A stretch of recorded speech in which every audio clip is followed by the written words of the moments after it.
Hello， 大家好，歡迎嚟到進行室內設計。大家成日問，如果屋企有2個小朋友，需要大量儲物空間，到底可以點樣裝修呢？事不宜遲，即刻帶大家開箱呢一個位於將軍澳都會站5座 B 室，建築面積係678尺嘅4房2廁單位啦。一入到嚟大門，我哋首先喺右手邊設計咗一間獨立嘅工人房，房門特別選用白色通風百葉門，裏面訂製咗整排嘅懸空吊櫃同埋滿鋪嘅儲物空間，等工人姐姐有舒服嘅休息空間之餘，亦都用盡每一寸嘅空間收納。再行向前面呢，就係客飯廳啦。一入嚟就會俾呢一片無敵翠綠山景深深吸引住。而考慮到業主屋企有2位小朋友，所以設計團隊特別訂製櫃邊圓角裝飾。另外，因為通往房間嘅走廊比較長，我哋亦都喺走廊度加設咗夜間走廊燈。接下嚟到呢一間色彩繽紛、充滿活力嘅兒童房，因應屋企有2個小朋友，呢一度採用咗上下隔床嘅設計，上層特別加設房屋形狀嘅防護擋板，既安全又充滿童趣。睇一睇呢一條上落嘅樓梯，其實每一步踏步都係一個隱藏嘅櫃桶嚟㗎。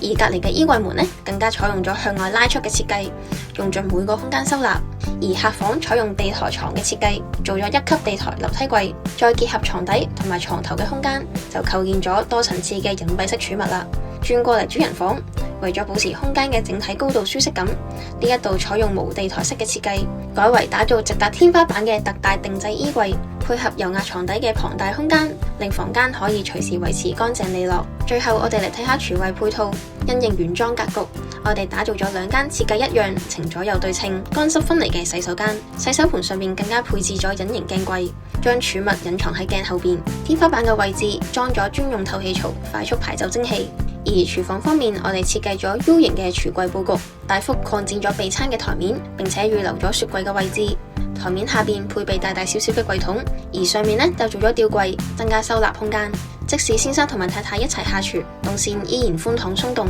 細節決定生活品質，想為你嘅新居度身訂造兼顧美學同埋海量收納嘅專屬設計，歡迎聯絡我哋進行室內設計，預約你嘅專屬空間諮詢。我哋下一條片再見。